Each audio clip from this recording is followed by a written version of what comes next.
The fact that you exist is pretty fucking crazy. Let's not be so casual about it. No matter what you believe about how you got here, it remains that you are here in a body whose complicated minutiae it's unnecessary to delve into, at least for now, because a mere glance in that direction could derail this whole thing completely.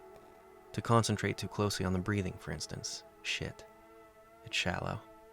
My throat's tightening. It's gonna close. What did I have for lunch? Have I developed a new allergy?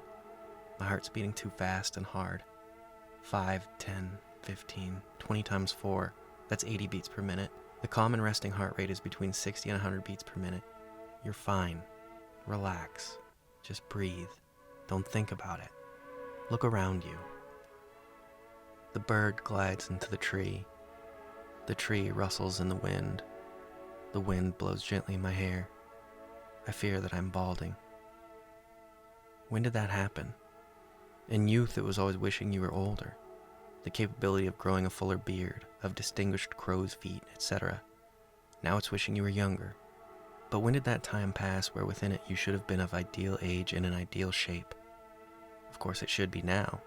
At 28, you've made it past that wicked age where geniuses are said to die, and you've yet to cross into your 30s where it's sometimes said the loftier of dreams will die.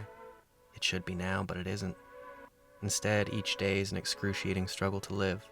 It's approached in the manner of a 14-year-old who sneaks out of their home in the night, roaming through the dark with balled fists because danger lurks around every corner.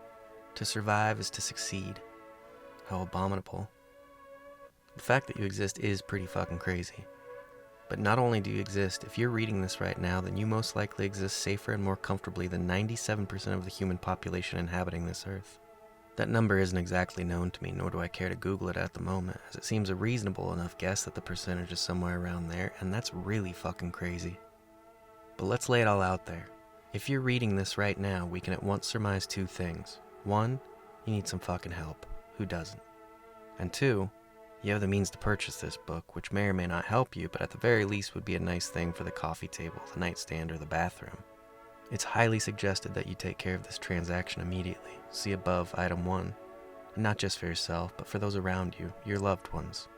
This affliction affects 1 out of 5 Americans. The other 4 have no fucking clue how to cope with the usual invisible agony that their loved ones endure, which would make a book like this helpful to them too, and therefore 5 out of 5 Americans could use this book. That's a lot. Roughly 324 million and growing, in fact, but who's counting? And since we're all here, how could those of you known as the others ever know how to cope? Those with trembling hands and short breath, ask yourselves through gritted teeth, how could they? If we're calling things what they are, then we're calling anxiety a mental illness.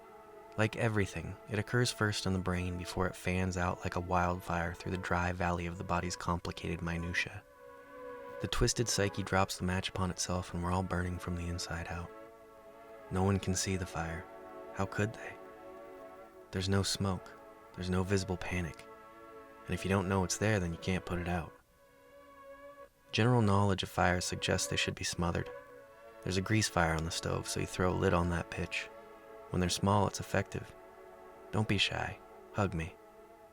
Throw your arms around this anxious little bitch, for 20 seconds at least. Feel the oxytocin creep through the valley like a cool fog soothing everything. You're healthier than you think. Your brain won't let your body kill itself. You're alright. Life is fucking beautiful. But for all that, you know fires are unpredictable. Sometimes what starts small can spin quickly out of control and become bigger than you ever knew was possible.